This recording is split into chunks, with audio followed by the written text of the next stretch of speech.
Welcome and good evening. This roundtable is being live streamed. And I'm very grateful that the House is doing that because of the interest in the city and the mall that we see rising before us and that we're about. This is not a hearing, and one way you know a hearing is that the speakers are up here with me rather than sitting down there where they can be cross-examined. A roundtable is a discussion where we're trying to understand an issue, in this case, the National Mall, have an exchange not just with the member or members, but with the witnesses who have come, the speakers, the witnesses that you'll be hearing from, Robert Vogel of the National Service, Caroline Cunningham of the Trust for the National Mall, Michael Mason of the Smithsonian, and Thomas Lubke of the U.S. Commission on Fine Arts. I especially thank them for their transformational work now underway to make our National Mall worthy of the name. I have been in the minority actually for most of my service. And there are not a lot of members who pay the kind of strict attention to the mall that I believe I should. After all, I'm fortunate that is in my district. So there's been no major hearing while this work has been underway, and that is one of the reasons that I wanted to have this roundtable today, because those most likely to use the mall are my own constituents, residents of the District of Columbia, or area residents. And we don't believe that they should be voyeurs to the process underway. At the same time, we are most grateful for the process underway. The transformation, the total makeover of the mall we are seeing, including, yes, the appearance of truly green grass. That all goes to assure that the mall is not a brown field. Several years ago, I got so fed up with the condition of the mall and the absence of daytime activity on the mall during working hours that I had a press conference on my bill. This bill proposed, actually the bill putting into statutory law work already underway on the mall to expand the mall so that more commemorative works can go on other than all of which are inexpensive, such as removable tables, so that residents and workers, yes, and tourists, during the daytime hours would have some place to sit and have lunch. Yes, there are benches. They are in the sunniest part of the mall. They face one another from one side to the other side. They don't encourage the kind of group gathering that we're accustomed to when we're having lunch or simply having a conversation. I also propose that the mall have flushable, portable toilets, not unheard of, even in the 20th century. The kinds of amenities I'm talking about, removable chairs and tables, is already being done in some of our parks. For example, the Golden Triangle bid has done just. It doesn't seem to me impossible for us to make the mall the kind of invitable place that you know is meant for you. When you see one of those tables, you can bring your lunch, and I'll get in a moment other ways to perhaps get your lunch. But I also wanted the mall to be more than a shortcut between Smithsonian. And to do so, I wanted to enliven the mall, particularly during work hours.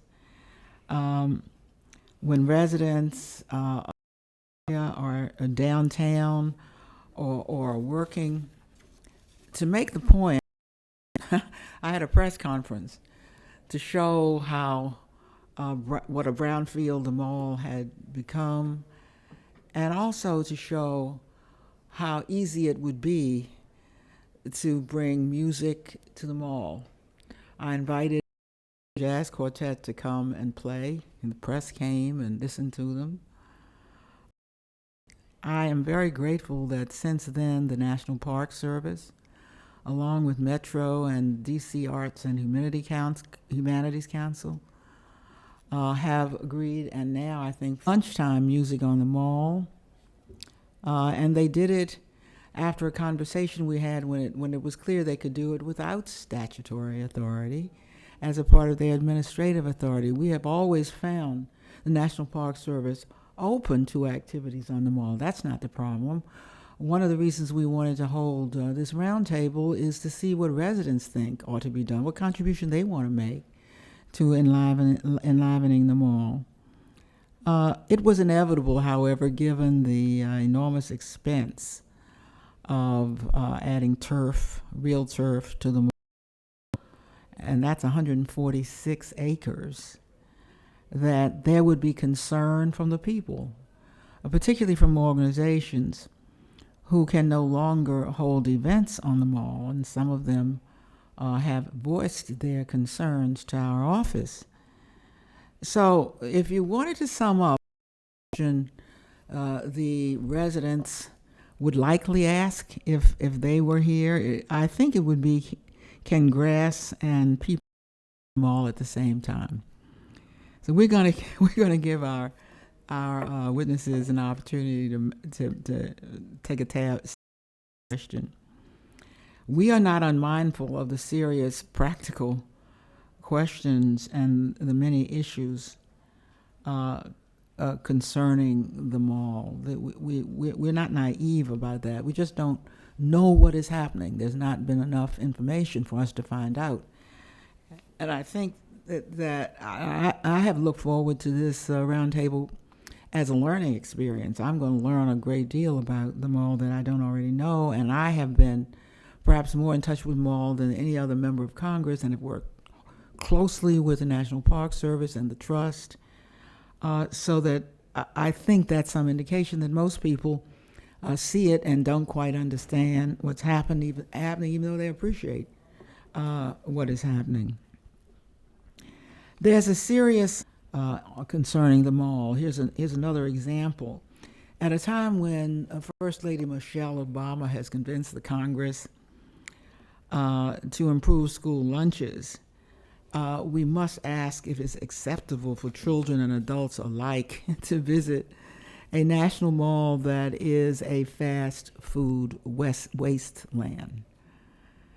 We must ask as well, again in the 21st century, is monopoly vending the best way when you are and close to many varieties of restaurants which could compete to bring lunch fare to the mall at lunchtime? Why would we even need permanent vendors? If we insist upon doing everything the old-fashioned way, there never will be a 21st century. That's what would it take to qualify at least some of those food trucks that are so popular here to offer food on the mall. Good enough for downtown DC? Why aren't they good enough for the mall, assuming there were appropriate qualifications, and those qualifications were met? Traditionally, there's also been a monopoly on transportation around the mall, another notion. And we remember the large tourist buses that were made for city streets that were in keeping with an area that seeks to mix the bucolic with the monumental on the National Mall. So what kind of that would not be by its very nature, at odds with, or be inviting to large gas guzzling vehicles full of tourists. Of the question by the rising of a new mall before our very eyes, a new mall we're gratified but want to know more about. So fortunate indeed that that new mall has a nonprofit, the Trust for the Mall, working with the National Park Service, or it want to hear and let them hear from any of you who have questions for them. Let's start with Bob Vogel, the superintendent of the National Mall. That means he has over the mall, its many monuments. He's a 30-year civil servant with the National Park Service, and he's managed malls from Wyoming to now, what must surely be the crowning glory of his career, the mall itself. So, Bob Vogel, please speak to us. Thank you, Congresswoman Norton, and I'm always appreciative of your interest and support for the National Mall. I might just start off by talking about our process that we've taken us to moving forward, which is the National Mall Plan. And in 2010, the National Park Service, in collaboration with a number of multiple government agencies and groups, and with input from over 30,000 members of the public, completed the massive National Mall Plan. And some key things we heard from the public, and I'm just gonna mention 10 things that were the top things we heard, was number one, the appearance of the mall was unsatisfactory. We need to improve the condition of the turf and other areas. Number two, the mall should be open to everyone, democratic space, and I think everyone recognizes that there's multiple use, and that's very important. Three, we need to help find your way around, some new wayfinding. Number four, which the Congressman alluded to, which we all recognize as bathroom, a mile to find a bathroom. 5, transportation improvements are needed. And 6, we should do a better job of taking care of the monuments and memorials. 7, improve our food service. 8, improve our management of special events.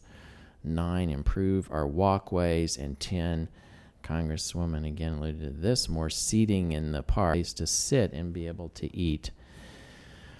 Well, the National Mall Plan is a bold and ambitious plan, which we estimated in 2009 over $700 million to implement. So we are indeed very fortunate, as a Congresswoman said, to have a great partner, our nonprofit fundraising partner, the Trust for the National Mall. And we are partnering together in what we anticipate will be the largest public-private partnership effort in the National Park Service. A very ambitious plan, and you have more work to do, Caroline. Well, over the 3 years when I was named, that I've been superintendent of the park, when I came, I was charged with pushing forward implementation of this important plan. And important work is done. And in the last few years, I'm proud to say we've made substantial progress on a number of key fronts. And just today, I would point out that 3 of us, Secretary Lubke and Caroline Cunningham and myself, were at the Commission of Fine Arts, where we received concept approval for an exciting rehabilitation of Ocean Gardens. This project, more bathrooms, not enough, but it will provide more bathrooms, improved food service, included seating, dining, improved walkways, and will improve our visitor amenities.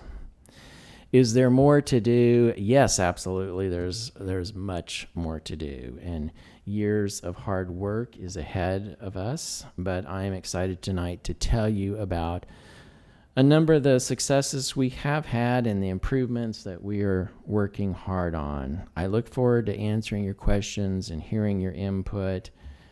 And I don't know, I could comment on a number of things you said, Congresswoman, but maybe I should wait. I don't want to shut you off.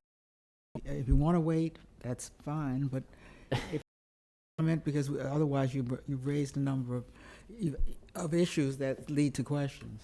Okay, well, just on a couple comments you had. Yes, I do believe that grass and people can coexist. Environment that receives 25 to 29 million visitors a year. In fact, I do feel that we can do that, and I think that we are showing some ways to do that. I don't think that our past practices have been successful. I think we've seen that. I think, again, that's the number one comment here, is the condition of the turf in other areas is bad, and we didn't have any grass.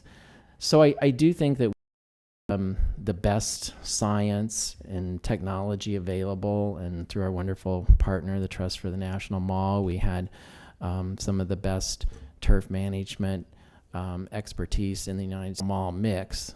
Believe me, I've learned a lot about turf that I did not know before I came here. But we have an incredible National Mall turf, that a blend of seed mix that we use to with the grass. And then we've worked really hard on our soil. We know that we have clay soils here, as many of you know, and we added sand and carefully analyzed the soil and made sure that we had the best soils that could withstand as much foot traffic as possible. We have a new cistern system and an irrigation system that's effectively watering, providing that nourishment that's so important. But that wasn't enough. That's not enough. So we had to look at other things, and we worked very hard, as Secretary Lipke can testify to, that we worked very hard with the Commission of Fine Arts. They have a mission that is similar to us, that we need to preserve this iconic cultural landscape. And the commission was not easy on there, and we went back and forth a number of times, and I think came up with a viable solution that would allow us in some areas to increase the hardscape. Hardscape is an area that's either paved or with gravel. There's no turf there. So why do we want to improve the hardscape? Well, think of your own lawn, that we have many big events that by necessity of the size of the events, it takes a long time to set up.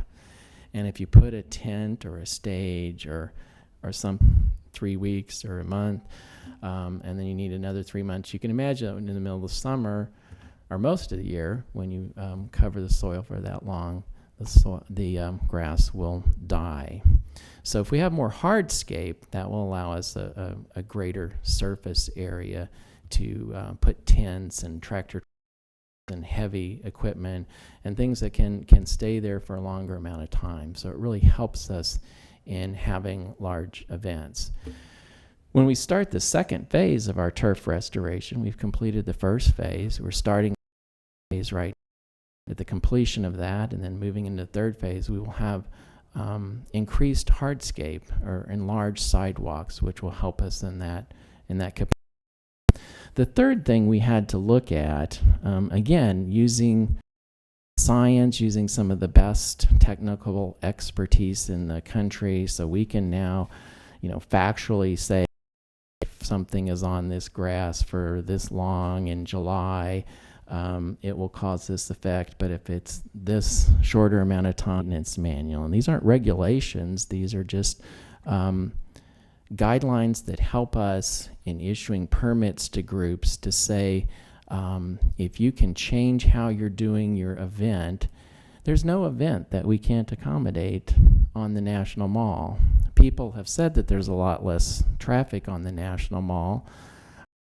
Just today, I checked for the next 3 weeks, we have over 25 1,000 people that will be using the National Mall just the next 3 weeks, and certainly October going in later is even busier.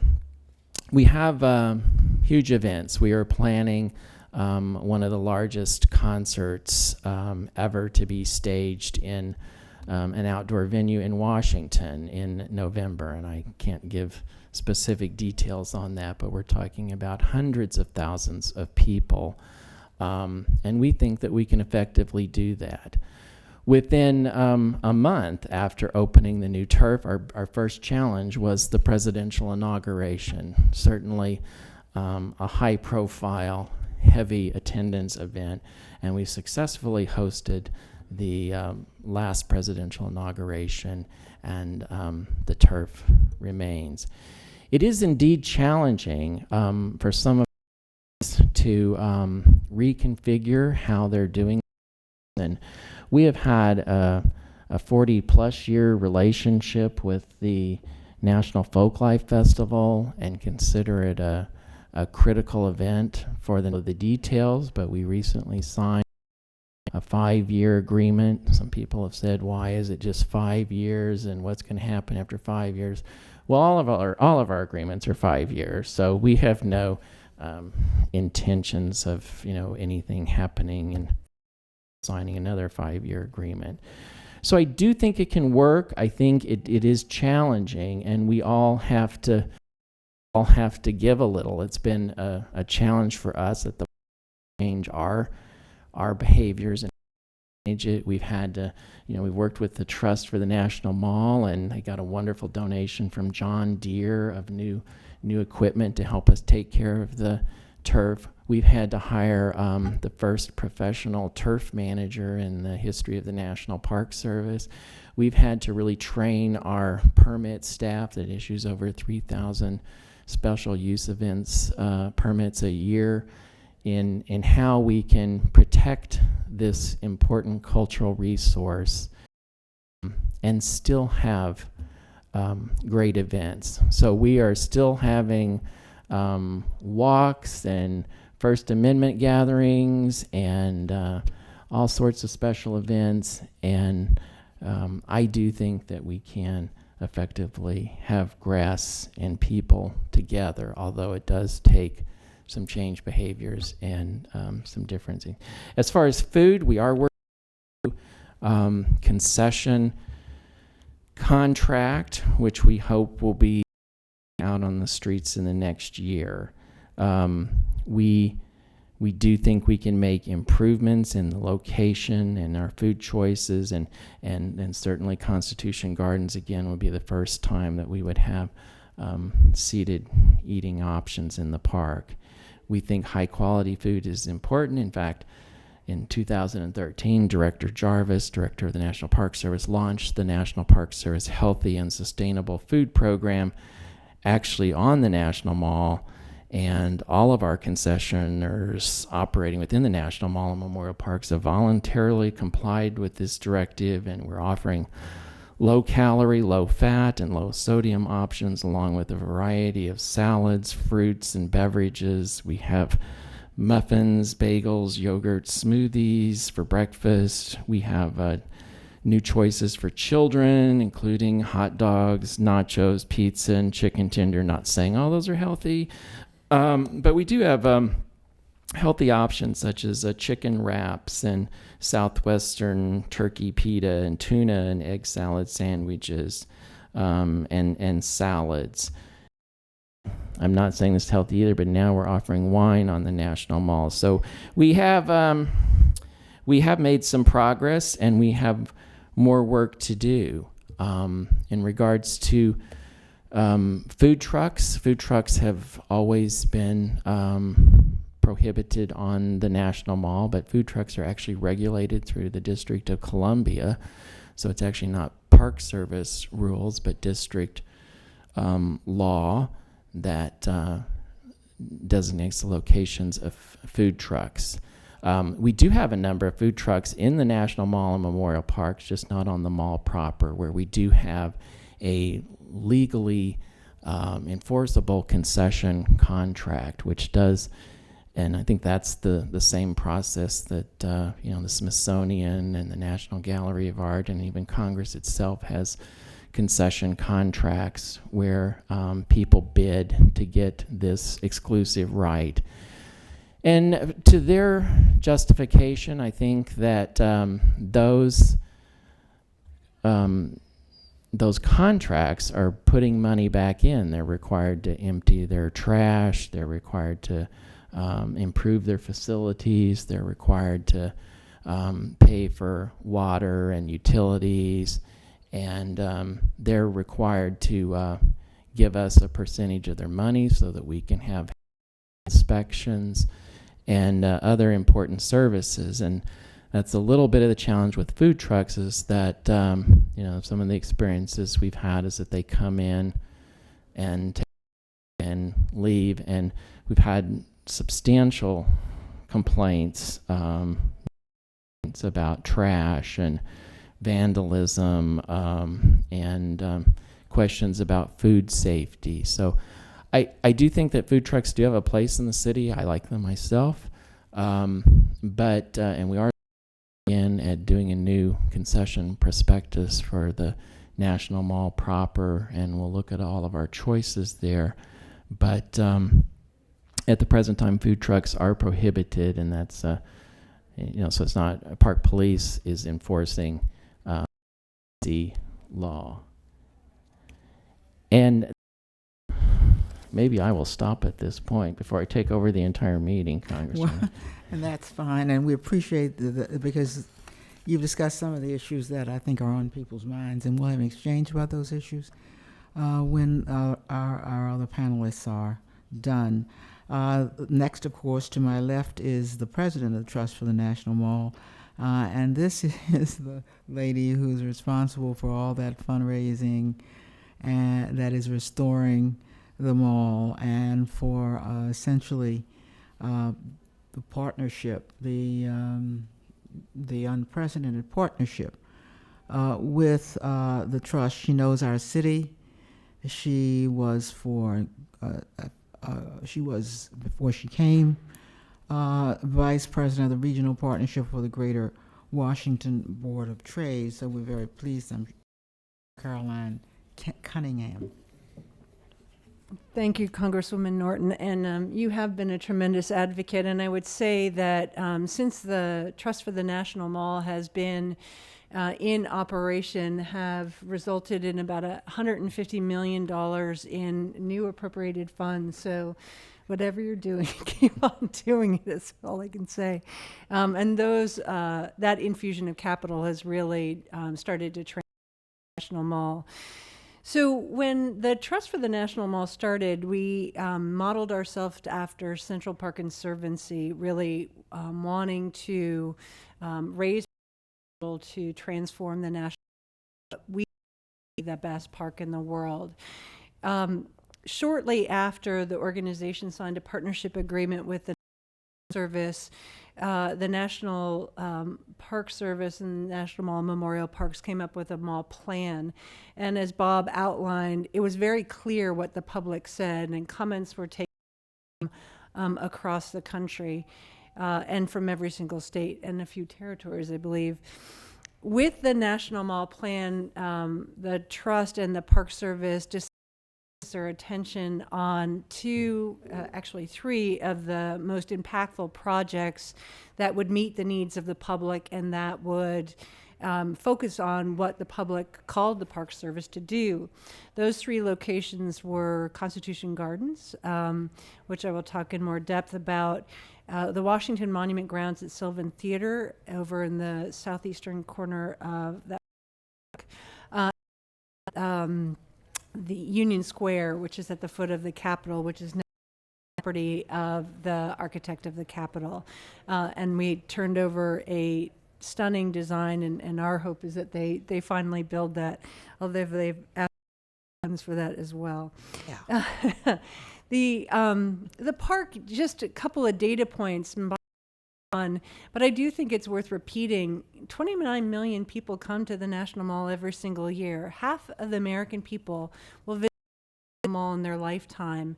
And which I think is incredibly inspiring, and making sure that it's preserved, for visitors today and for future generations is really what motivates me and what motivates our board of directors. So what we came up with, and after I think a great deal of public input, we actually used the Smithsonian Castle and the American History Museum. We put the designs up in those museums so that the public could comment on it. Those comments were actually shared with the jury before they made their decision, so that public interest was well represented. We also had an opportunity for people to leave comments on our website for the District of Columbia residents or country. So our board focused on Constitution Gardens, which, and I will say this lovingly, is a forlorn 38-acre space in between the Vietnam Veterans Memorial and the World War II Memorial. It was designed in the 1970s for the bicentennial. I think the Park Service does an extraordinary job with the money that they have. They honestly don't have the resources to keep up with all of what, as you can imagine, the age of some of the buildings that they have, the amount of space, and then, frankly, the decreases in federal budgets over the course of the years. There's $450 million in deferred maintenance today, and that's hard to play catch-up in a $16 billion deficit that the entire National Park Service has. So trying to help them catch up with private sector dollars. And we really believe that the project that will be built will address a lot of the needs that you outlined in making the space inviting, much more hospitable, that provides not only programming but recreation, and particularly interesting to the District of Columbia residents. That space itself was actually designed by Skidmore, Owings and Merrill with the thought that it would be the city park where people would go, throw down their towels and read the New York Times on a Sunday, and that never happened. It didn't happen partially because there was no food facility that was built there. They ran out of funds for it. And so our concept, that was a winning design by a national jury, includes the remaking of that space, keeping it very much, I think, what it currently looks like, but doing dramatic work at the same time. The soil that's there no longer sustains the trees, actually never did, because it's filled with the Potomac River. A restaurant in the bottom part of the pavilion that we're calling, and we'll have a bookstore and a place also for people, a priority. We want to make it not only for sustainability and something that it should be, in a demonstration project for sustainability in the country. We are working with experts on capturing rainwater, diverting gray water from the city, and natural environments to clean a beautiful that doesn't currently exist.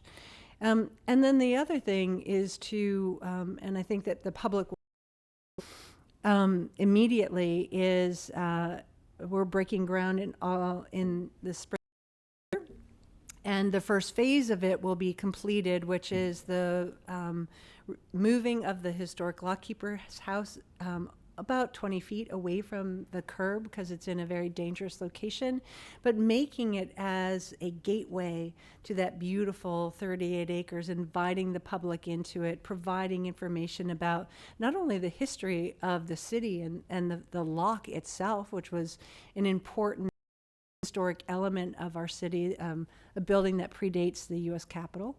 But then also showing the kind of biodiversity and the landscaping that we want to do to actually put gardens in Constitution that don't currently exist there, but turn it into an active space that people love, that they go to regularly, that they have, which I'm a firm believer.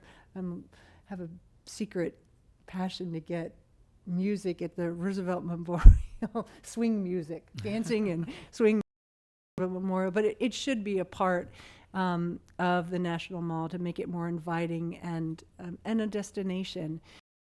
We are very thrilled, as Bob said, today we were in front of the Commission on Fine Arts and got concept approval for the entire plan, which my board is thrilled about, and it allows us then to go forward. In fact, I think the only frightening comment that we got from the Commission on Fine Arts is raise money faster, because they would like to see it built, and so do we. I think it will add an element in this beautiful monumental core, this small respite, so that people can really enjoy that space. And all that we do, we want to make sure that it's the best, that it's sustainable, have an economic, and that makes the park what the best park in the world. Center for Folk Life and Cultural Heritage. Now, all are familiar if you've been anywhere near this city with the Smithsonian Folk Life Festival on the Mall, and we're particularly interested in Smithsonian activities like that on the Mall, and Michael's take on that. Michael Mason is no newcomer to this city either. He's been 20 years with the Smithsonian, before that with the National Museum of Natural History. So I'm pleased to ask Mason to speak at this time. Thank you. Thank you, Congresswoman. It's a pleasure to be here, and I'd just like to thank you for your service as a longtime constituent. Can you hear me? Yeah. The festival on the Smithsonian Folklife Festival is an incredibly vibrant opportunity for the public of this city to come and experience a rich cultural dialogue in music and workmanship, in word and in work. It shows that culture is alive, it's created by everyday people, and it's in every part of every person's life. It's not just culture doesn't just exist in museums and galleries and movie theaters, but it's something that's a part of every person's life. The festival, as a national treasure recognized by Congress, is a very deep expression of who we are as a people in the United States. This city in this region, and I would say across the country, have come to expect that summer will begin with the Smithsonian Folklife Festival. Here, as you said, Bob, at the heart of our democracy, we celebrate our diversity and our creativity, because that's who we are as a people. We are a creative people, and we are a diverse people. One of the riches of the festival is that it brings together an incredibly diverse set of communities and cultures, and creates an opportunity for people to interact who might not otherwise. And we're really grateful to the National Park Service for the opportunity to use the park and to continue this wonderful partnership that we've been able to enjoy all these years. We should say that the Smithsonian is entirely supportive of this incredibly good work that you all are doing in renovating the park. We all want the park to be beautiful. I think everybody agrees. No one at the Smithsonian would argue for brown grass. I think that would be ridiculous. What we do want and need is an opportunity to continue to use the park in ways that are somewhat intensive, because there are certain kinds of activities and certain kinds of public expressions that way. There's no doubt that the park, the National Mall plan, consideration many of the concerns that were articulated. The hardscape is and will continue to be a challenge for the festival. There's no question about that. And I should say quite clearly that the festival is very self-consciously changing. We've been adapting for the last 15 years to increasing regulations, changing regulations. That's the nature of any kind of cultural event, that it would evolve and that it would change. And we're also excited about that, because we're reevaluating the way we make festivals at this moment as we're approaching our 50th anniversary in 2017.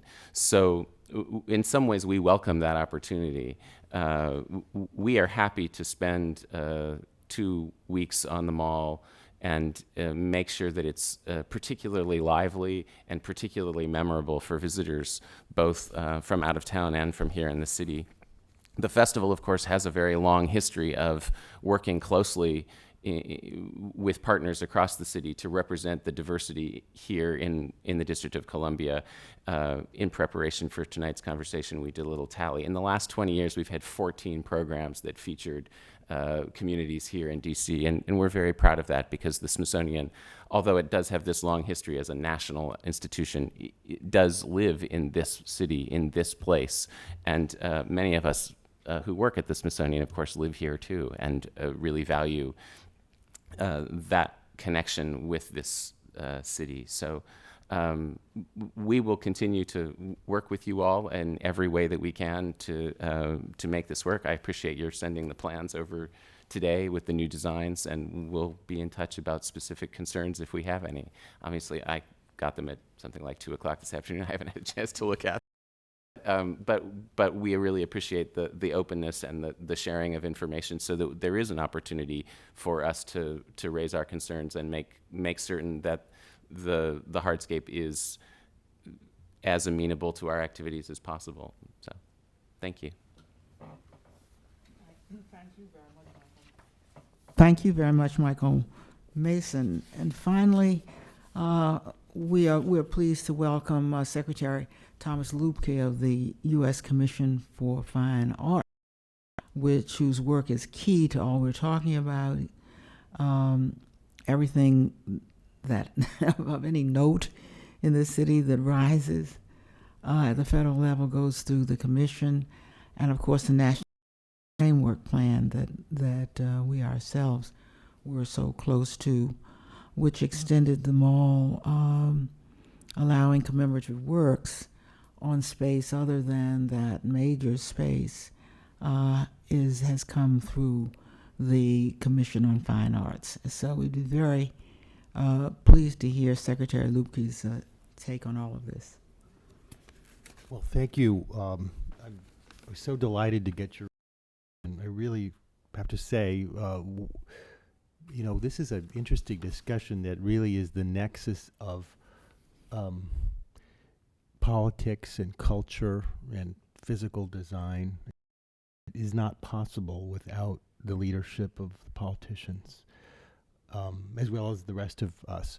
But we couldn't do it without you. So thank you for your leadership in this. I also like to say how hard I know everybody works at the Park Service, at the Smithsonian, at the Trust, to actually make this place as good as it can be. Just to step back, we've got a thing here in this city, and it's a national treasure. I would argue, national treasure. I think I'm so happy we're having this discussion, because it's really, I think we should focus on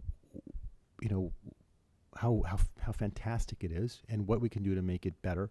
Clearly, there are ways to make it better.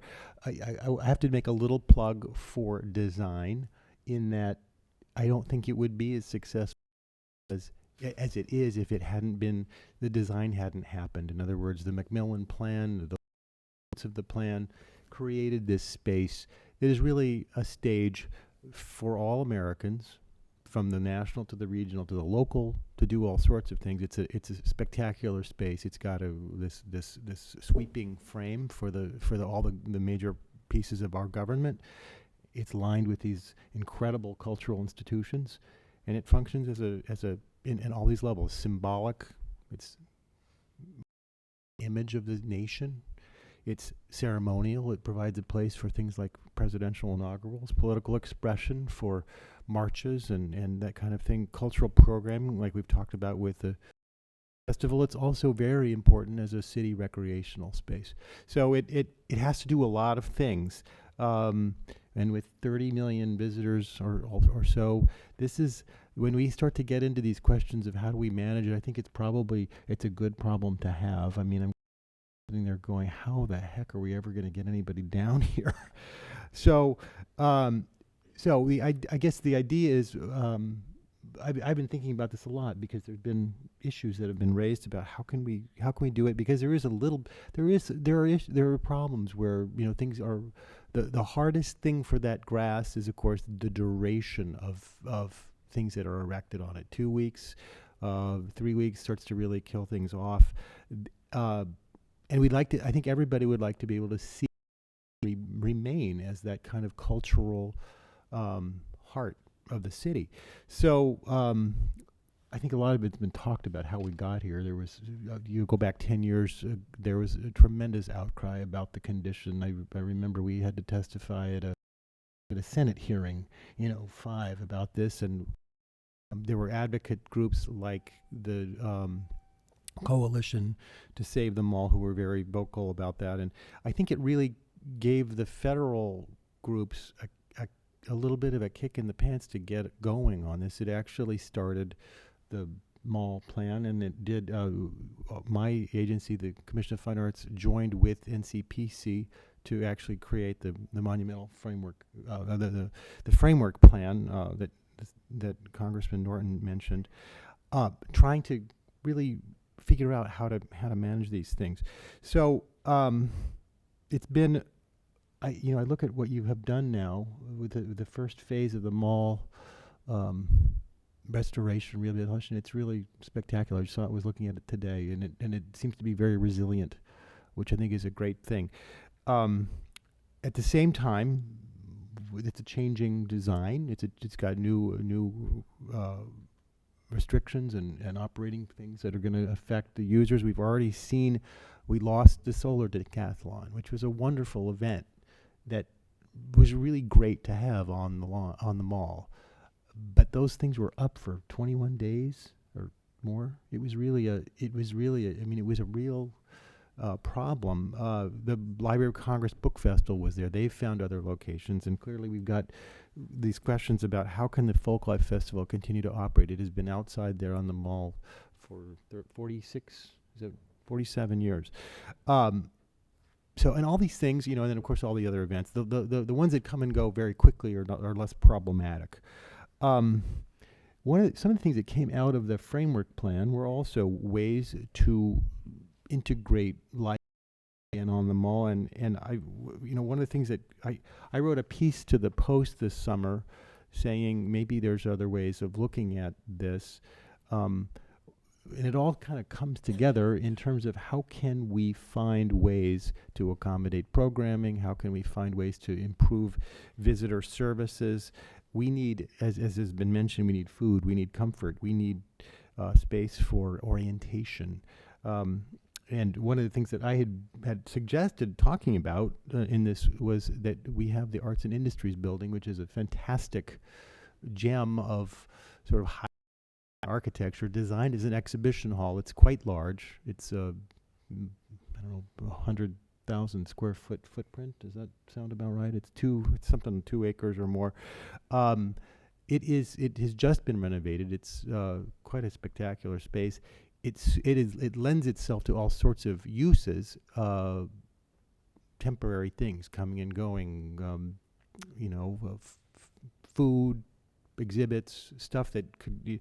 So one of the questions is there an opportunity to talk about what do we have and how can we use it best, and how will it address some of these questions?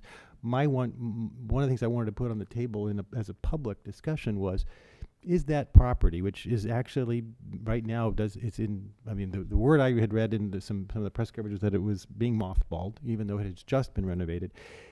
Can we not think about that as a place to do a number of things? Orientation for some of the numbers of visitors. It's close to Metro. It's got great access to the landscape, the museums, everything. Food station, transportation, shuttle kind of management, places for managing seating and managing this movable seating that we're talking about. But as well, these are great big spaces that could handle some, certainly not all, parts of these festivals that come and go, and could maybe take some of that wear and tear that is so hard on the grass, but yet it would be right there and you could spill into the spaces. For example, Jefferson Drive, maybe actually be used. It could all be very contiguous. It would be great to get the Library of Congress Book Festival back on the mall. It could happen in that kind of space. Right now, it's been down at the Gaylord Resort. It's at the convention center. It's nice to get it right there in front of everybody. So these are just some of the things I wanted to think creatively about it, because I think that there are solutions here where everybody can walk away. Actually, I think we can have an improved visitor, resident, worker experience, and I think we just have to think creatively about it. And that's just one idea I had, and I think it's worth talking about. But there's many others. So. Thank you, Secretary Lupke. It's worth talking about, and since it's the last idea on the table at the moment, or it is the idea on the table at the moment, just let me start off with that idea. Obviously, it's a good idea. First, I got to understand why any building would be mothballed. Let's get that straight first. The building, quote, mothballed? What is its status? Isn't that, who would that be? That would be me, I'm afraid. That's the Smithsonian? That's the Smithsonian, and I'm afraid it's me because I am not a facilities guy at the Smithsonian, although I have been involved in conversations about this. My understanding is that it was not entirely renovated, but rather stabilized. The roof was repaired and the windows were replaced, so it is in a more stable situation. So, Michael Mason, about all we need is that. I've been inside the Arts and Industry building. You're talking about the building right off the mall? Directly next to the castle, right? Or am I talking about the castle? Immediately next to the castle. What is the building when I do my race walk on the mall, and I live on Capitol Hill, and I get to that point, and that's the one point inside you can find a laboratory. Is that the castle or the arts? All right. What is the Arts and Industries building then? It's the building just to the east of that. That's right next to it. I see. And isn't the Arts and Industries building another underutilized building? At this moment, it is not open to the public because it is. Not the Arts and Industries. The castle. The castle, another underutilized building. It's intensely used with offices, and there's a visitor center. I'm talking about the front that there are cases with artifacts. That's terrific. But that first floor, is that possible to be used for anything else? And there's a plan to enhance the use of that space, and the building itself is scheduled to be renovated in a major way in about 10 years because it's the oldest building of the Smithsonian, obviously, and the recent earthquake revealed a huge number of what should we call challenges. And is the castle incapable of being used now that you've stabilized the roof, or does it have to be completely renovated? You're conflating two buildings, I'm afraid. The castle is the building that's open that you have used. Then I mean the Arts and Industries. Arts and Industries building is the one that's currently closed. Yeah. So Arts and Industries will require, my understanding, and again, I'm not an expert on this, but my understanding is that it will require tens of millions of dollars before it can be opened on a regular basis to the public. Now, at this moment, the Smithsonian is doing some additional renovations which will make it usable for special events. There are significant challenges because at this moment there are no bathrooms in the building. There's no HVAC. How could there be a building that has no bathrooms in it or no laboratories in it? Can you do that? Could you ever? No, I think it did. I think that there's been a big renovation. Part of it was taking out a lot of junk that was put in over the years, and because it doesn't have a use, they didn't go back in and fit it out for something else. But it is a very large building with great big halls with skylights, domes, arches. Yes, it would. You'd have to do something to it to make it. And I understand. Yeah. I understand that's a long-term project. But actually, I asked that because Secretary Lupke's suggestion, I read his piece, was, yes, a good idea, but I wondered if he meant that, and it's a good idea, by the way. You could hold things in the winter or in other kinds of weather, but I wonder if he meant that as some kind of substitute for the mall, the outdoor green space that we're talking about today, or simply an alternative that might be useful. I think I was entirely open about it. I mean, I think the idea is that, as you say, you could have, if it were a big open space, it could be programmed. You could have things. Well, I'm in the conceding winter that. time, you could. I'm accepting that as a great idea, but I'm wondering whether you think that would be instead of the mall. I don't think that. Another option. I don't think anybody would ever want to take that away. Okay, Not so at all. we're talking about how practical do you think that is in any short term? I don't know, because I don't know exactly the condition on the inside, but it, these are what it has going for it are these big spaces that could be used. I mean, you can think of them as sort of like market halls, like what we've seen up in Northeast at the food, the whole market area. These are big 19th century big spaces that can take all sorts of things. You could easily lay out a book festival. You could easily lay out a food spectacle. You could roll it up and take it away. You could easily do some of the programming associated with.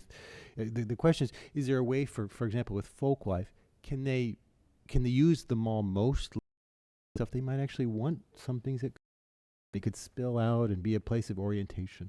And in fact, this is one of the plans that we're exploring quite actively, is having some of the festival take place indoors, which of course would protect us from the rain and the heat in the summer, and also using the hardscape that's adjacent to that in front of the Hirshhorn between 7th and I guess 10th, more or less, to have an outdoor experience, because there is a piece of the festival, because of its history and its roots in agricultural fairs across northern, that really tie it to being an outdoor event. Sure. And so we would never want to lose that completely, and I don't think you're proposing that.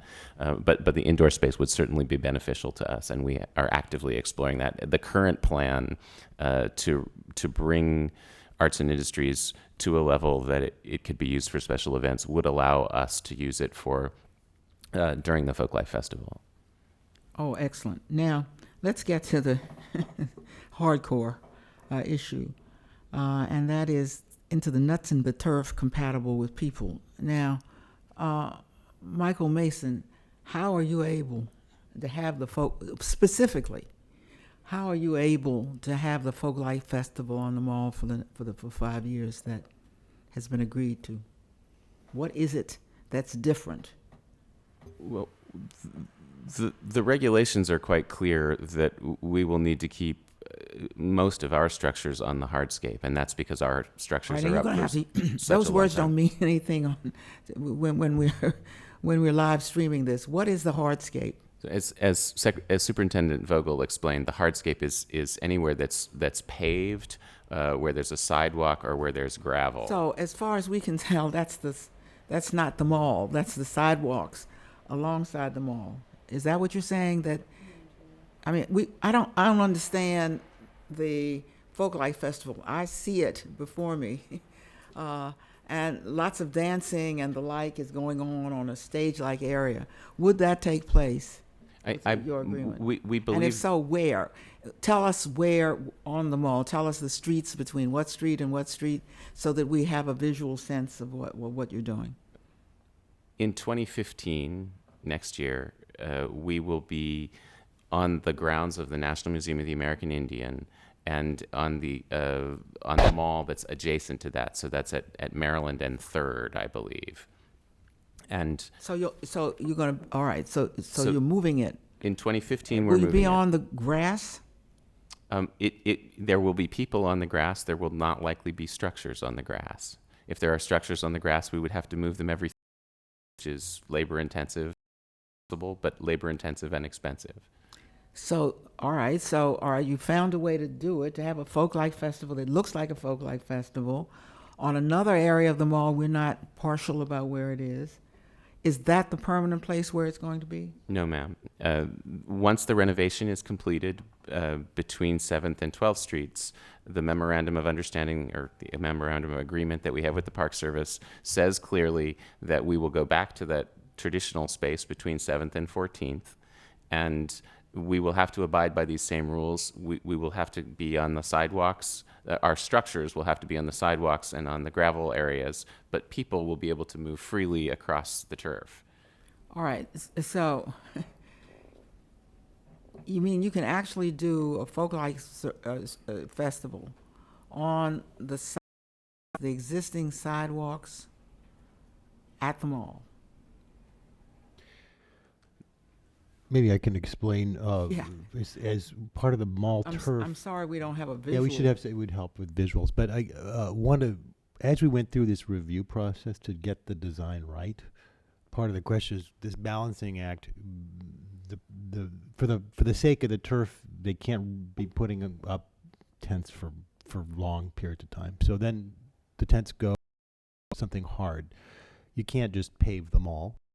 You got to find that tipping point between what's green and what's not. So the question was how wide or narrow could we make these cross paths on the mall where they could actually get the tents to be located, and then on the cross streets and everything else. So it takes stuff off of the green panels and puts them on the new much ways that go across the mall. So the gravel, there are places in the mall where there's gravel, Yeah. kind of in between. Is that what you're talking about, placing it? I mean, I think some of this could be. Yes, and those areas would be enlarged quite a bit in our restoration process. Well, it seems to me this could be done to enlarge those gravel areas. I take it, leaving the grass, but people still able to walk on the permanent turf or do whatever they do on the turf. Is it permanent turf? I mean, what does it take to? I didn't think there was any such thing. I thought grass goes and comes, and people always have to do things to make sure it comes. Well, I think it is a ongoing maintenance ability, and healthy lawns need to be reseeded and aerated and fertilized.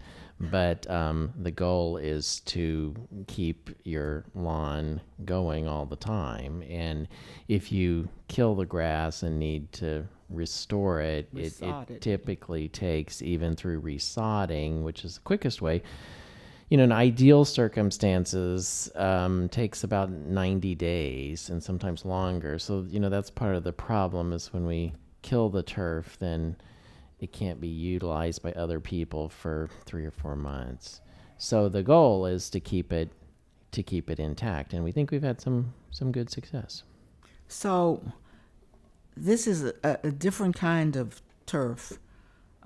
It's kind of self-generating, or does it happen from below with the infrastructure that waters the turf? How does that? Well, we're just keeping. The soil was never good. It was always so compacted. You couldn't, as you know, couldn't put a shovel in it.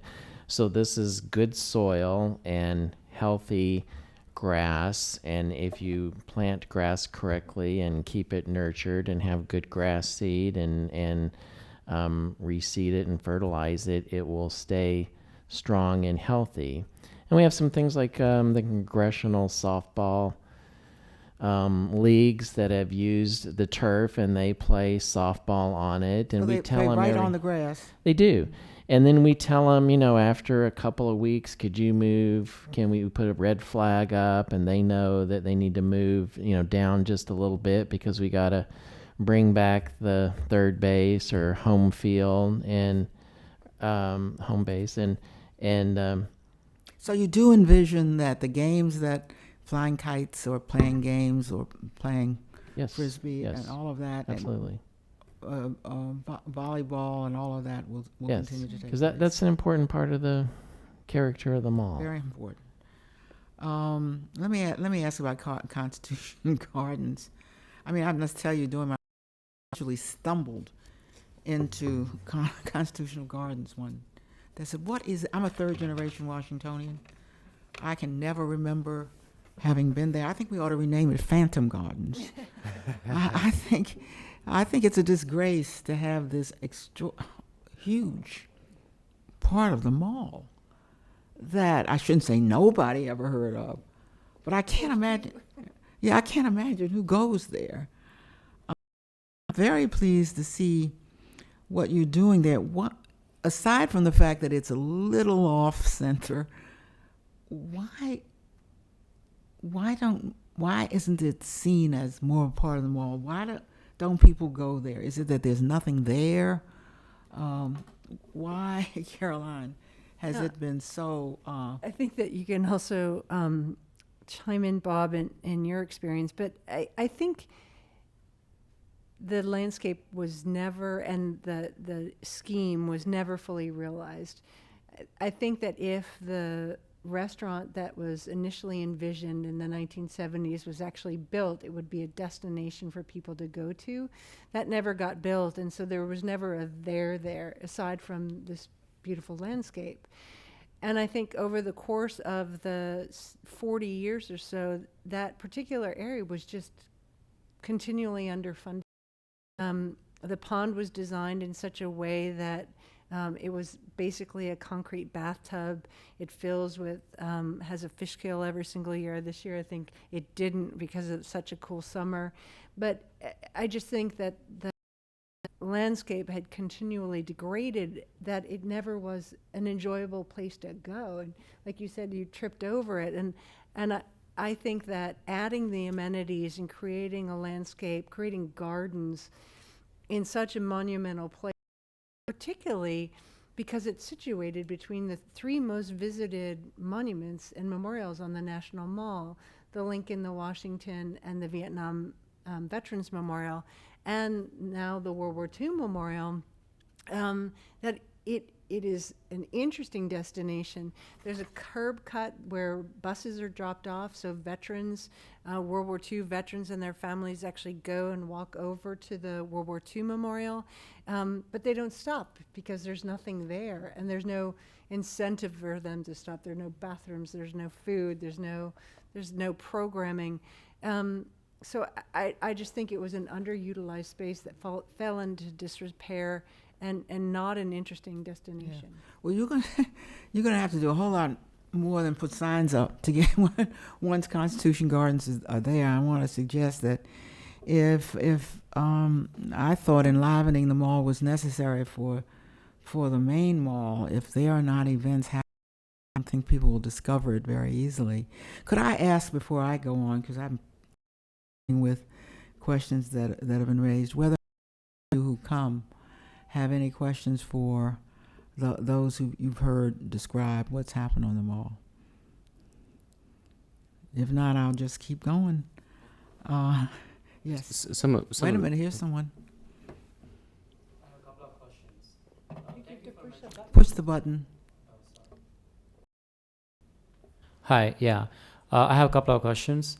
Thank you for mentioning swing dance, maybe tango, maybe other dances as well. So is there a plan to have like a real dance floor, or is it going to be more like dancing on some hard surface?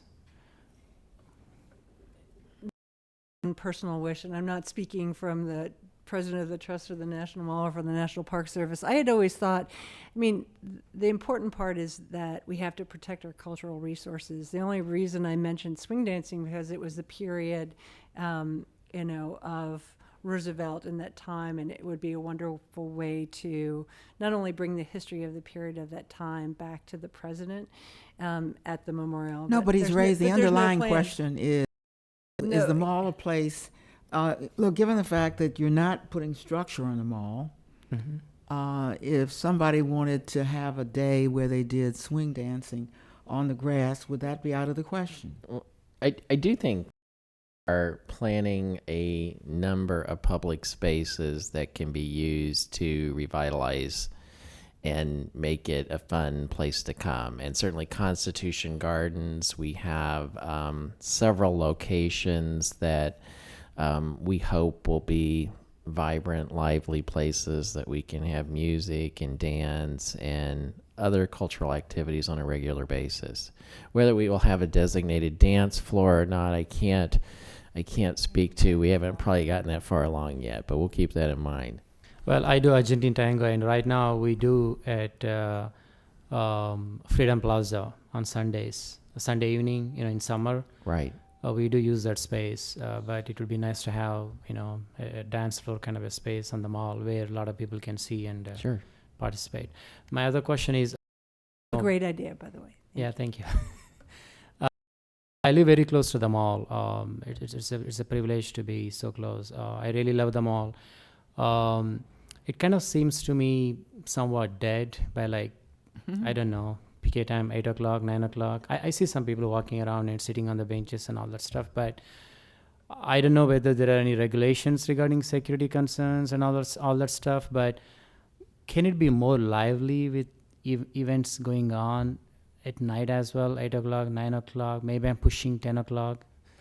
Thank you. Yeah. Have you gone down to the Lincoln or to the Martin Luther King Jr. Memorial at night? I went down there in the summer, and I actually go down to the Lincoln quite often, and it is, in the summertime, packed. Busloads and busloads of people. Not activities necessarily, but people who are engaging with the memorials, reflecting and learning, and it's particularly in the summer. But no, specifically, we do not have any regulations that have time restrictions. In fact, the National Mall is open 24 hours a day. There are people there at all times. So I do think that all in all, I know the Congresswoman is a big advocate for it, and so am I, that we are increasing the amount of music and art and activity on the mall. And I think having a dining facility where people can come in the evening and have dinner, and certainly during the day too, and having activities there and having ice skating at night. I think the goal is truly to have, I don't know about 2 a.m, but certainly to make the mall a happening place in the evening. Thank you. Before I pitch back in. Somebody on social media asked me a question, if you wouldn't mind. Superintendent Vogel, you mentioned the upcoming concession contract, and one of my social media followers asked if there was an opportunity for public input into that concessions request for proposal, and if you could explain how people could get involved, that would be useful, I think. There is an opportunity to do that. We haven't gotten far enough yet to get to that stage, but there is certainly opportunity for public input, and people can contact me directly now and give me their thoughts at Bob_Vogel at nps.gov, but there will be a public process in it. There's really a public process in all that scale thing. There will be. Michael, did you have? Would people look for information about a schedule for that sort of thing to keep an eye open? We have, I don't know the website, but you can go to www.nps.gov and go to park.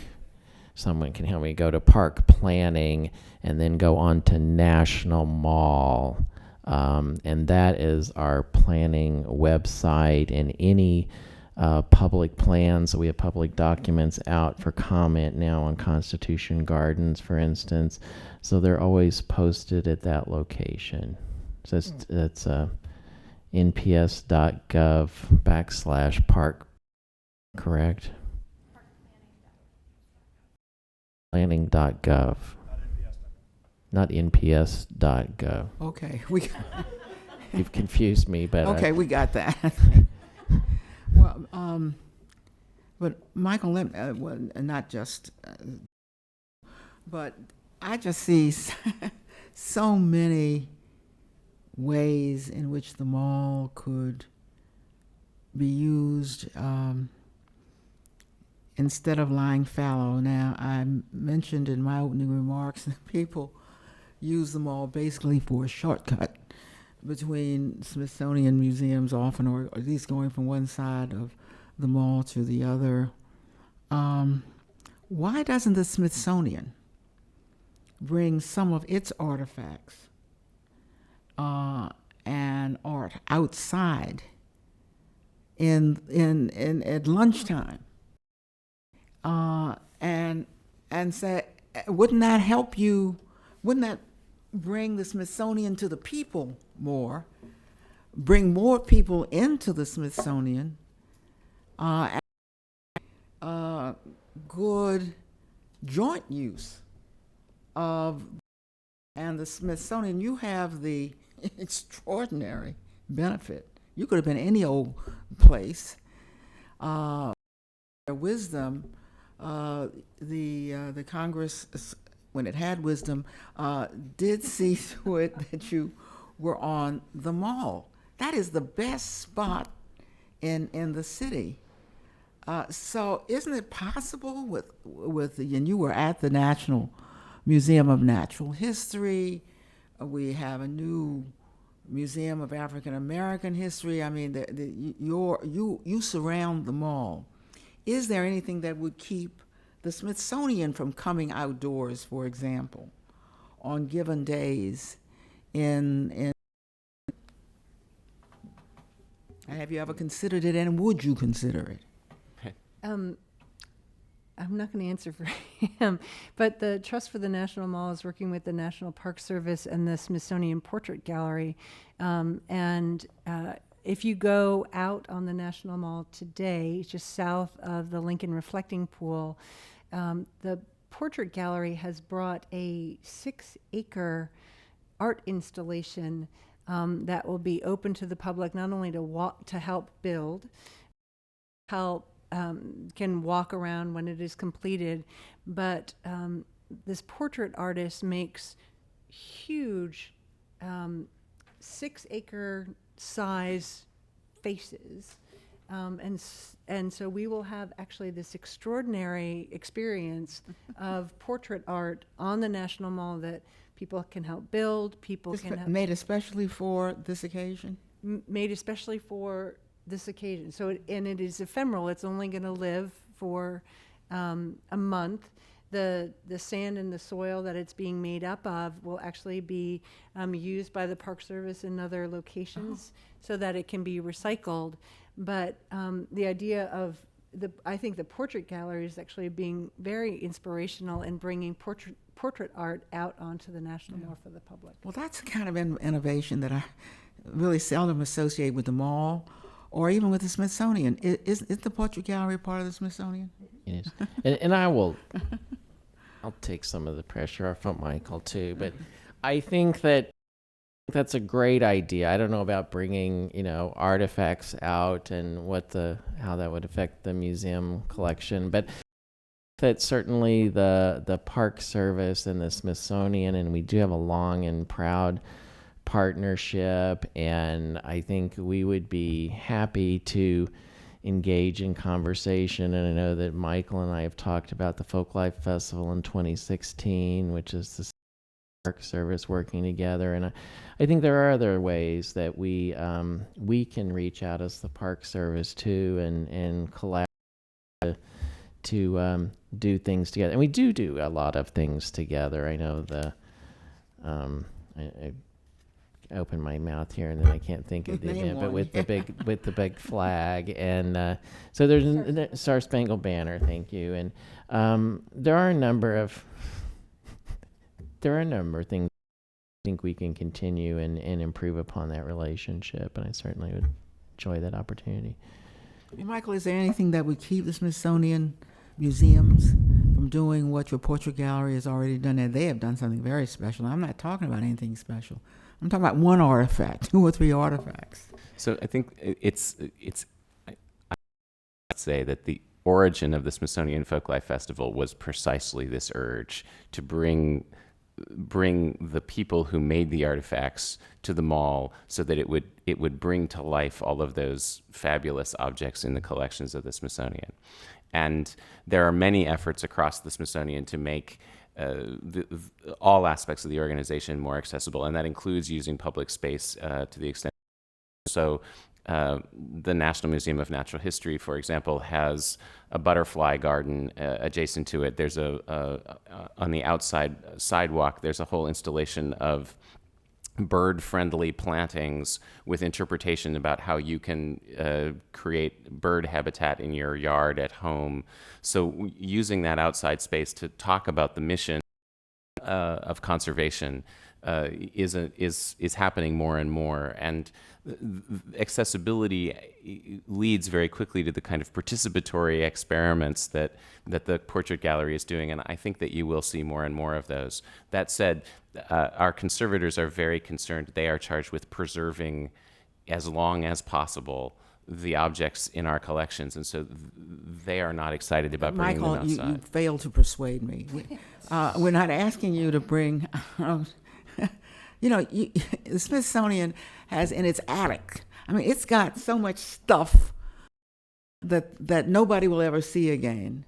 And it doesn't seem, unless you think of ways to bring that stuff, yes, to the public. And I'm not talking about fragile material or artifacts, but I am talking about thinking outside the box and outside the walls of a museum, to get more and more people interested in this wonderful, really one of a kind. The Smithsonian, there's nothing like it, as far as I know, in the world, certainly not in this country. And to keep all that stuff locked up, because I thought first you were going to say liability. I think there are ways to cover all of this, but you know what? If all you think about are the reasons you can't do something, won't be done. Somebody has to say, well, let's see what would happen. Let's see what somebody would say if we took something that we know is not the most fragile thing in one of the museums, and could we bring that out? At least promise to inquire as to whether or not there are parts of the Smithsonian which could be brought outside for even an hour. The way we do lunchtime music on the mall, that's only an hour, in good weather. Of course I will. Thank you. Thank you very much. I've got to ask for part of the mall, why am I forgetting its name, that I think the National Park Service has disowned. Haynes Point, but what is that whole back? East Potomac Park. Yes. We're told that they say, a part of the Park Service or part of the mall. Here in this city where you have this one mall, and of course DC has discovered it and the region has discovered it, and people bike and people go to see the river, and but again, you're on your own. It's the Park Service doesn't, if forgive the word, market it the way they do the mall, don't seem to treasure it the way they do the mall. Would you please tell us the status of, first of all, is it a part of the mall? It is a part of the National Mall and Memorial Parks. One could argue, is it, part of the National Mall? Now, But let me certainly, tell you why that's a germane question. It's a germane question because you yourselves, the Secretary has talked about it, are expanding part of the mall. For example, down South Capitol Street, you go to various parts of D.C., which in many ways are nowhere near the mall, where people have been satisfied to locate commemorative works. If that is the case, to take this huge plot of land. well, I would have to defer to Secretary Lipke to define, is it actually part of the National Mall? But I would say that it is an important Wait a public... minute, you're the National Park Service. But you it have is to ask the Commission on Fine Arts. Well, what's I a part would of the say that National it is Park? clearly part of the National Park Service and clearly a proud part of the National Mall and Memorial Parks. The National Mall has different definitions. No, you said the reason I got to stop you now is, please don't say that, because when we say to people when they come to see me, can I get on the mall, And I say, well, guess what we're talking about now when we say the mall? And then I send them to a place that they've never thought of the mall. People have been satisfied with that. If you want to make that distinction, you are throwing us back to before we did all this work to make sure everybody and his brother wouldn't want his memorial on the National Mall. So I'm telling here, either you got a unified mall, I'll through it to Secretary Lipke, either you got a unified mall or you don't. Either you want to expand the mall or you want to say, well, this is really only the Memorial Parks and Service, this is what I'm talking about. But once you do that, there will be members of Congress, and I have almost single-handedly had to go to members to say, please don't do that. We don't any longer, and then to explain this painful process we went through that has been so successful, that now I can't remember the last time a member got up to want to put something on the mall. Secretary, would you tell us how you think the public should be told to view the mall, and whether you think that that godforsaken disowned part of the mall is a part of the mall? So I hate to start with the thumbnail of the quick history lesson, but the mall originally was just that part by the Smithsonian, Understood. But I think in the 20th century, with the Macmillan Plan and the construction of the big monuments to the west, there's particularly anchored by the Lincoln, but then, of course, across the century, we've gotten all these wonderful memorials out there. FDR, MLK, World War II. There was a World War I district memorial. So this has actually become, I think, in one's mind's eye, this is the mall. When we and NCPC looked work plan, the whole idea was, where do we find more places to actually make space for the next generations of inevitable stuff that we as a country are going to have to go through, and where are we going to put all that stuff, because we can't just shoehorn it in. And so one of the ideas was really to take a look at East Potomac Park as part of that. The Washington Channel is a waterfront. I mean, Washington has a tremendous resource with all this waterfront. That is sort of the sleeping giant of the city. It feels like it's just it's huge, and it's right there. We would love to see that really developed as a new axis coming from the Jefferson Memorial down. You look up and you can see Anacostia in the background.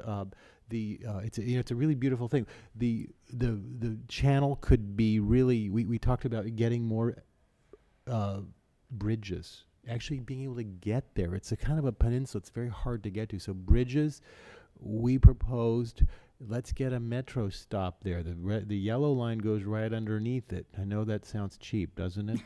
But, let's think big.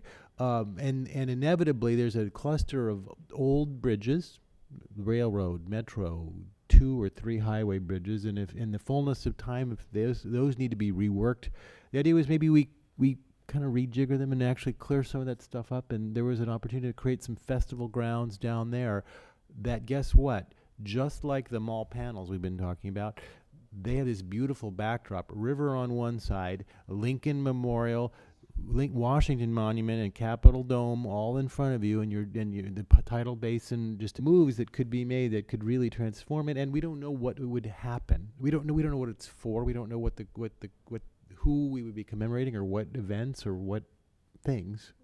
Absolutely. So, and Congresswoman, I just want you to know, I consider that an incredible space. In fact, that's where my office is, and I walk down to Haynes Point regularly, and it's an incredible location, surrounded on all sides by water, and incredibly in close proximity to the Jefferson Memorial and other places.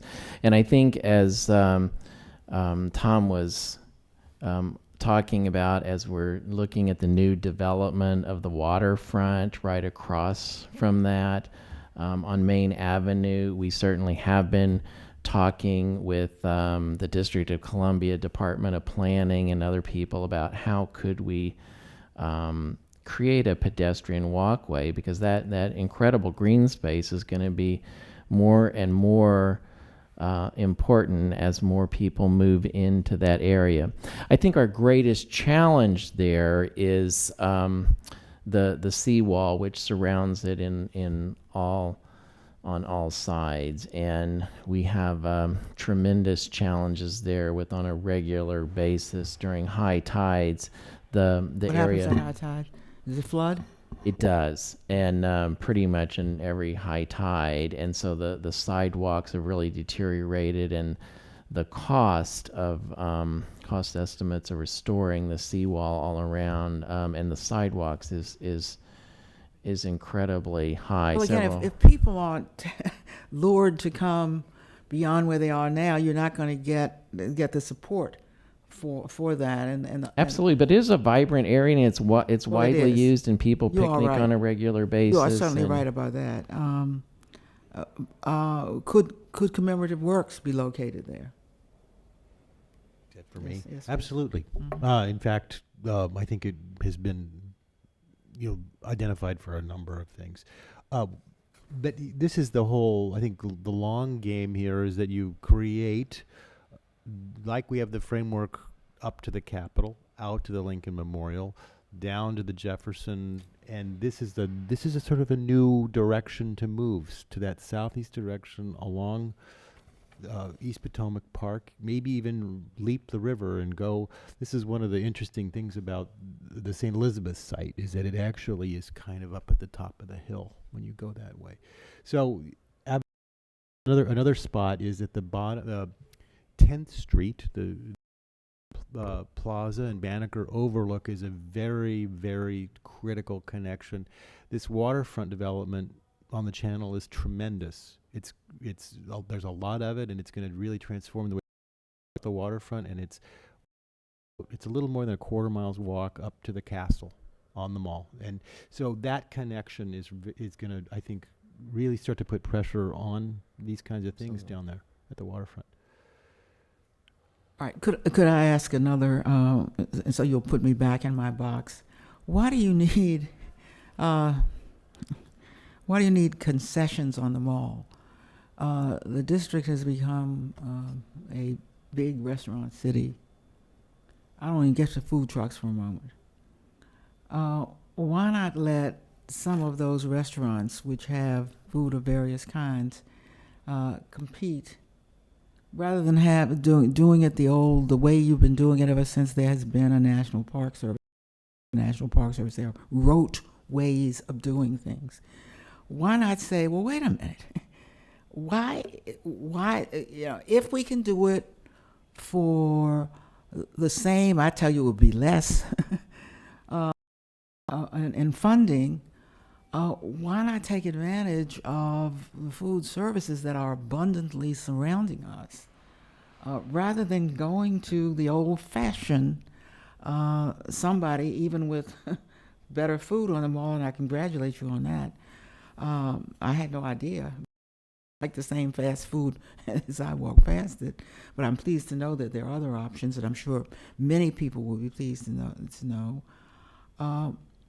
But is there any reason why the Park Service could not consider, for example, real-life restaurants that would bring food down and offer it on the mall, rather than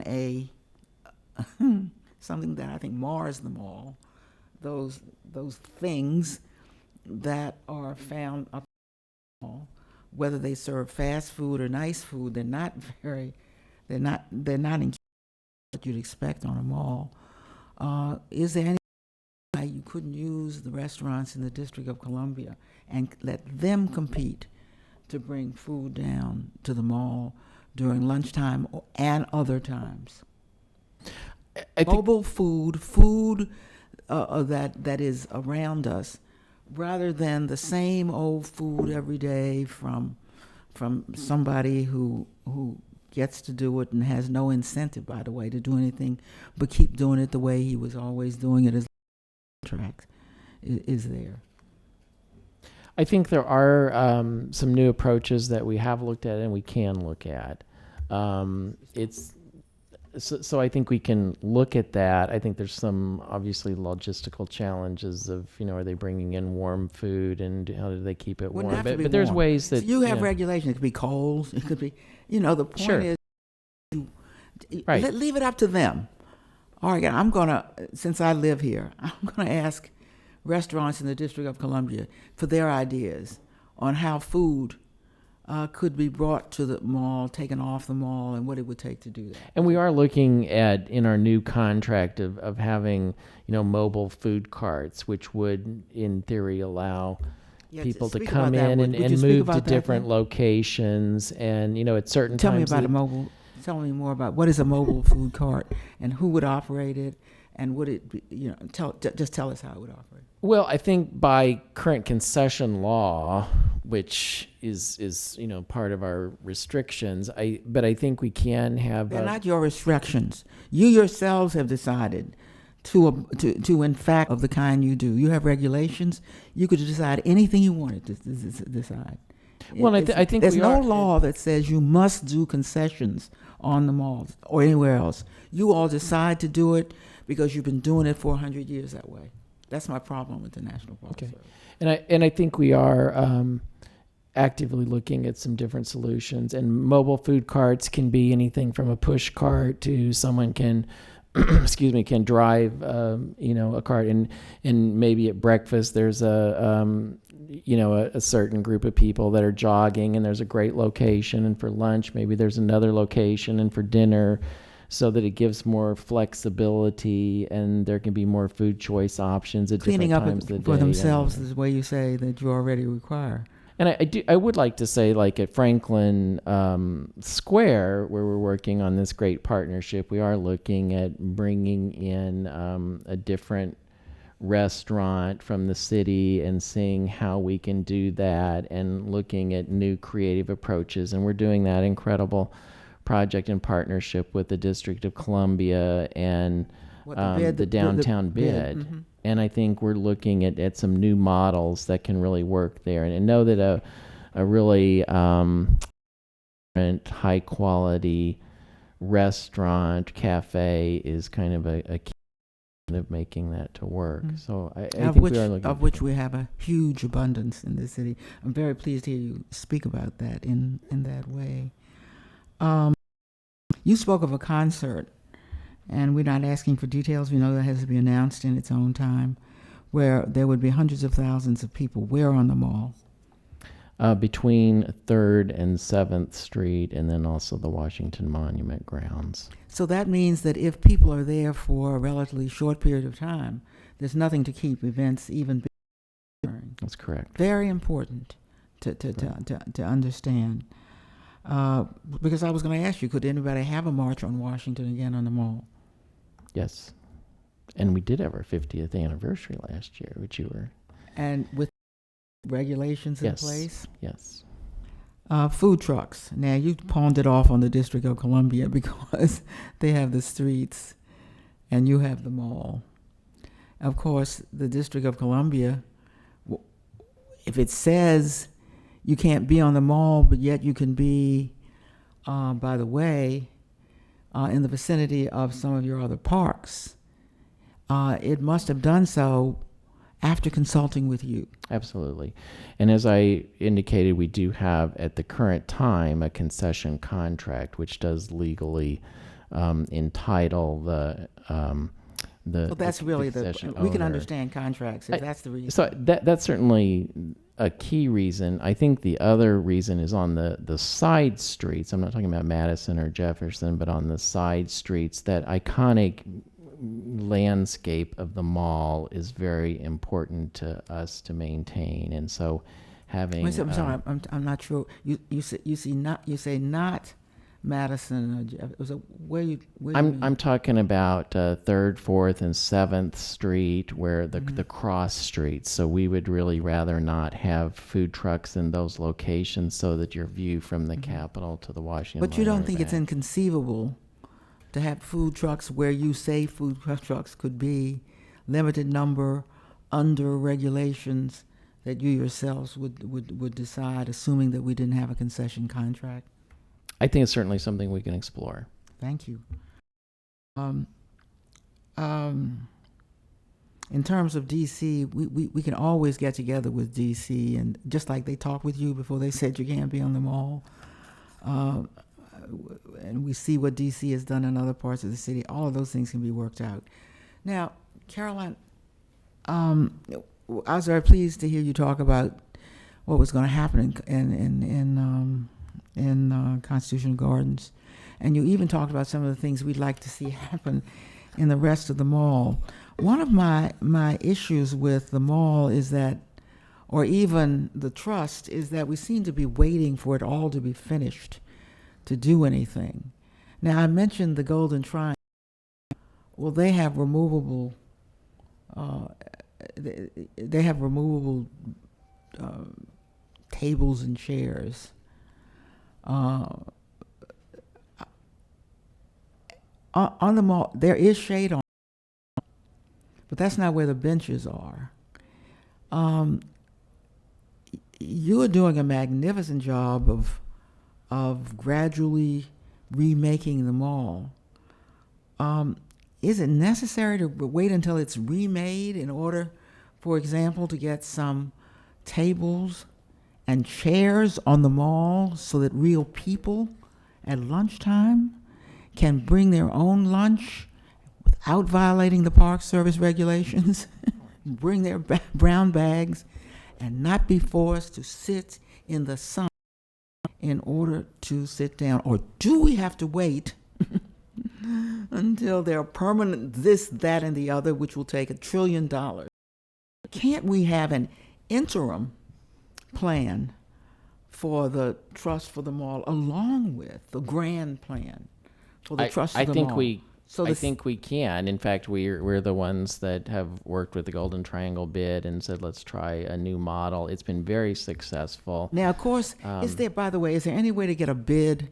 Because if I could get a bid on the mall, then I know I'd be talking to some folks. Yeah, that would be wonderful. But is there any section of the business community close enough to the mall to make a bid? Not at the current time.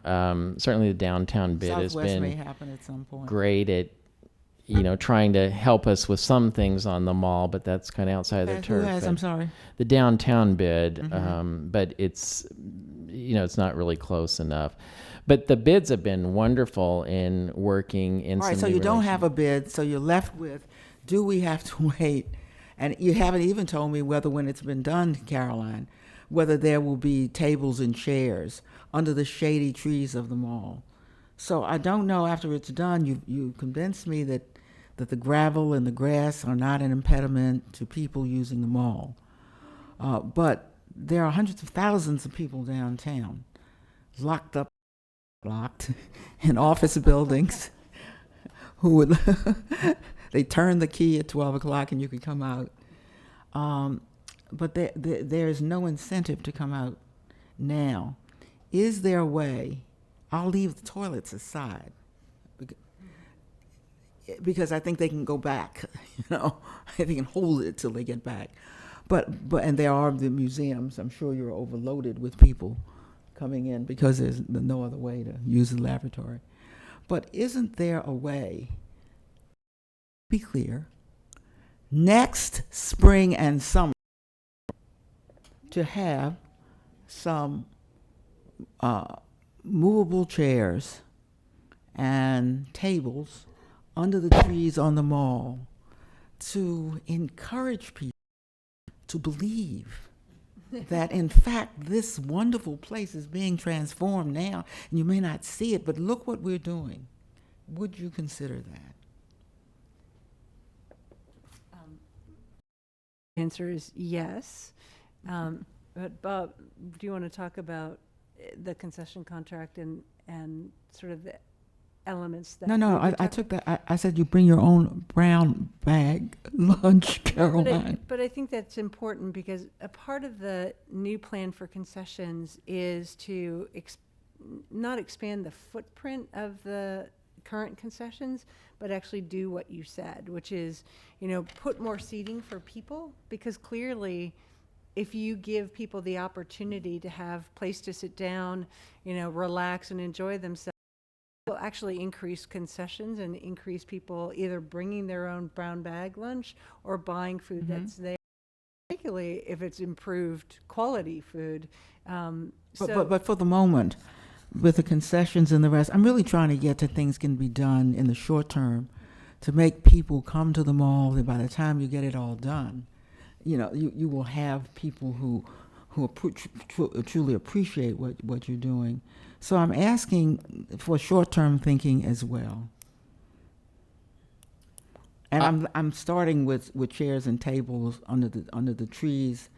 And Caroline, they don't have to bring their lunch. They can just come and sit there under the trees. But the point is that they could enjoy themselves. They could, and people would understand. I think in a millisecond that this is temporary. I think it would be greatly appreciated. Sure, I would be happy to explore that. I mean, one of the and we might be able to find some partners that could help us. I mean, that's been the great success with the Golden Triangle bid is that they're willing to bring out the tables and chairs and then take them back in again. And I think that's been, part of the great success of it. So certainly we can explore that and look at some partners. I mean, I think it has been a great success again. I just believe there are many businesses now. The park has a NPS and has a very important rule that I am strongly in favor of, which is you don't advertise on the mall, but there are, I think, ways to get they raise money from the mall. Let's face it, they're raising money from corporations every day, and they're not putting them on the mall. We've this chair has been donated by the big corporations, so I'm saying that if local hardware stores or if garden stores could take their own credit for having donated these chairs and tables, would that be acceptable for the National Park Service and the Trust? In order for us to see some short-term changes on the mall for people who live here now and would like to use it. I think that could work. I think the challenge, but I don't think it's an insurmountable challenge, is to find some help in, bringing the tables out and then taking them back, taking them out. So it's less getting the furniture. Yeah, I'm trying to think that. But I think there's some partners that we'd certainly be happy. And I'm not sure if they're, they could be there permanently but temporarily. They could be fastened to the ground, right? So that you wouldn't have to move them. But I just wish you to think with me about it, because I think happy to. Could I ask, Caroline? You said you mentioned the 3 parts of the mall, and are you going to renovate the part of the mall beneath the Capitol? What is it called, please? That's Union Square. Union Square. For security reasons, and that's the only reason that was taken out of the jurisdiction of the National Park Service, and we work very hard with the Congress to make sure that at least the same rules, and so they have the exact same rules that you would have on Park Service land, who can photograph, all of that. Are you considering not leaving that part of the mall, which is in many ways an entrance to the mall for many people, out of this plan that had been in your original plan? Are you considering continuing to do that as you had promised in the beginning? We had actually taken it off our list of responsibilities when we gave the design to the architect of the Capitol. I think our board feels open-minded to actually doing that project. The reality is Constitution Gardens will take until about 2090 to 100 project, and Union Square was actually much more expensive given the security infrastructure that we would have to build there. Well, you wouldn't have to build, would you? No, because we are doing, and that was the intent, that we would raise private funds for each and every one of the See. projects. So right now we don't have plans to do Union Square. Okay, we'll have to speak to members of Congress. I just think that change of jurisdiction is without it has no effect. You know, in fact, it will look very strange if the whole darn mall is and this part hasn't been redone. And what you'll say is, "I'm sorry, the Capitol owns that part," and you know, you just can't say that to the American people. I understand. Did it have greater renovation, greater priority? I'm sorry. Before it was transferred, or was it always going to be done last? What are these the only parts of the mall, the ones you named, the 3 parts that the trust is working on? No, actually the first project that we did was the new wayfinding system for the National Mall, which you were at the ribbon cutting at. That was a very small project that we did with the Centennial funds from the Park Service, so matching funds. We are working right now to raise funds for the restoration of the U.S. Park Police accessible to the public, so that we can engage children in a more interactive way with the park police and horses. They'll be able to go there as a tourist site? Yeah. We're working right now to raise funds for that design. I think that our board has particular interest, and I think the Park Service as well, is at the site where the Smithsonian Metro comes out, and creating a destination for visitors to get information about the park itself in a more interactive and fun kind of way. That is in the National Mall Plan. But those are the major projects that we intend to work on while supporting the Park Service at the same time. Well, we recognize that none of this would have happened without the Trust for the National Mall. To be sure, Congress is kind of shamed into stepping up a little bit when the trust got out there. One of my best friends in the business community here, Chip Ackridge, has been fabulous in his leadership. I would like to give each of you an opportunity to say a few closing words, if there's no more that are those who come to this roundtable wish to ask you, to think of every question that your remarks have raised for me. And I must say I've been very pleased by the openness of your response. I've worked with all of you, and I'm not surprised by that. I think all we need to know is that we are willing to think in new and innovative ways about this very old space. So why don't we start with you, Mr. Vogel, and go on down and have each of you say a few words. Well, I did want to tell you about one thing that I know you feel very strongly about, and I'm very excited about, is we've been working on a lot of transportation initiatives, and we've been working for several years. Thank you. How could I have left that off? I know you wanted me to talk about it, though. So we have been working with the DC DOT and the circulator, and we're very excited, and we're moving ahead on that, and the district government has been very supportive, and we hope to have circulator service on the National Mall, which will start or end at Union Station, so an easy place for DC residents to connect to the metro directly, or for people coming from out of town to find a place to park, and that'll take you circulator service for around the mall, and we think that's a real exciting thing, and hope to have that in place in time for the Cherry Blossom Festival this next year. Great. That's near term. That's great. Yeah, it hasn't been easy, but it's been an exciting partnership, and everyone's very excited about it. In addition to that, we will still have the guided buses, so there is a demand for that, and people that want to pay a greater fee and have a full interpretive experience will have the opportunity to do that.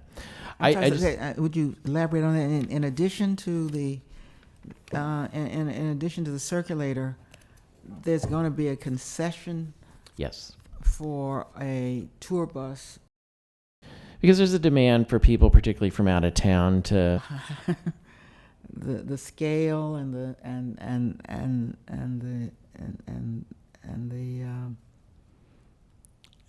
how to make it fit with the tours that you will be doing. I mean, the tourmobile was not the idea of many of us of the kind of tour you'd want to. It's actually a service that we have right now. With Tourmobile, it's gone out of business, but now it's currently run by the Mart's buses. So it's popular. So service in how is it configured in what kind of transportation? They're typically the current contract is currently double-decker buses that you see out on the mall on a regular basis and throughout the city, and so there'll be connections to Ford's Theater and the museum and a That's number of now. other I don't know. locations. I've missed that. Mm-hmm. I mean, I love double-decker buses. That's not. Oh, believe me, they're out there. This was this long. This other thing was this long snake of. No, it's a different configuration. It's been pretty popular. Okay, thank So you. I just wanted to thank you again for the opportunity to come and talk about my favorite subject, the National Mall, and it's there's a lot of different ideas on how to manage this important public space, and as I tell myself and others, that's because people care so much about it, and it's such an important part of our nation. And so I welcome the dialogue and appreciate your continued support, and appreciate all of my colleagues here that we work with on a regular basis, and many other people that we work in partnership to help to protect this important space for the American public. Well, thank you very much, Carolyn Cunningham. I also want to echo my thanks, Congresswoman Norton, for you being such a great champion of the National Mall. I've been coming to the National Mall since I was a kid. My have family in Arlington, and I've lived in the district for 27 years. And there's never a moment when you don't drive over the Memorial Bridge and really feel quite humbled by not only the opportunity to get to live in Washington, D.C., but also then to work on what I think is such an important space for the American people, to understand who we are as a country, a place where we shape our history, and that history is personally important to me, as I think it will drive where we go as a country. So I am grateful to have wonderful partners, to see the transformation. Because it is so representative of who we are as a nation. I had the good fortune last night to go to the Library of Congress for the National Heritage Awards, and I realized that, in fact, the Capitol of the United States is flanked by two massive, esteemed organizations that are all about knowledge, building knowledge, sharing knowledge in creative ways, in traditional ways, a whole variety of strategies of bringing increasing knowledge and diffusing it, as the Smithsonian has been doing for 168 years. My math is bad. But that work is so essential to who we are as a people, and the festival is one aspect of that brings living people to the mall to engage with the citizens of this great city and this region and the nation, so that the participants on the mall are able to tell their stories face to face. And for most of us who've lived that experience, it's unforgettable. And we're really grateful to be able to continue that work. So thank you. Well, and the Smithsonian is part and parcel of who the capital city is. We sometimes can't believe that we have such an institution in our city. It does so much and so many different kinds of things for our heritage and for art and science. And finally, Thomas Lupke, Secretary Lupke, would you have a few words? A lot has been said, and it's hard to trump some of these comments with much else, but it's so good convene this. I think the important thing is that it is important to keep our minds open and have this kind of dialogue. And thank you for making a forum for that. And hopefully we continue and engage with members of the public, whether they're here tonight or in reaching us digitally or some other way. Everybody thinks this is an important project, and we like to search for continuing ways to make the place as good as it could be, whether it is creating a brand new fantastic visitor and temporary programming center, whether it's trying to find new solutions to getting food service and seating and visitor comfort right on the mall, whether it's improving accessibility of the paths themselves, whatever it is. We're thank you very much. Oh, thank you, Secretary Lupke. And of course, the Commission on Fine Arts is not just the place you have to go before you can do anything. in this city, it's also a place of great ideas, and reminds of why we've been able to maintain the beauty and the glory of this city. I'm indebted to each of you. I've been taking copious notes because I get ideas from discussions like this. By live streaming it, we've hoped to stimulate our own citizens, our residents, to understand what is happening, and also to come forward with their ideas about the mall. I think we've reassured them this evening that the mall is as it is envisioned, will make turf compatible with people. And I congratulate you on the innovations that you've engaged in to make that possible. And now that I think, have some understanding of it, I think people will be a lot more encouraged by what you're doing. It's much harder to do what you were doing than it was to work on the old-fashioned mall, where, come what may, we can't do anything about the grass, but therefore come what may. Now you've got to do both at the same time, and we can appreciate immeasurably how you're doing both at the same time. But I am personally appreciative of the fact that on Thursday evening, when Congress has gone home for good, I hope, no, the red light is still on, so there are probably some people still talking their way out of the Congress. Sine die, or the end of the 113th Congress, I think has been pronounced. And even after that, you have come to tell our residents and residents of the area what I must tell you they need to know about this wonderful flowering of a 21st century mall that's going on all around them. I am very, very grateful for your time and your ideas. Thank you very much. This roundtable is closed.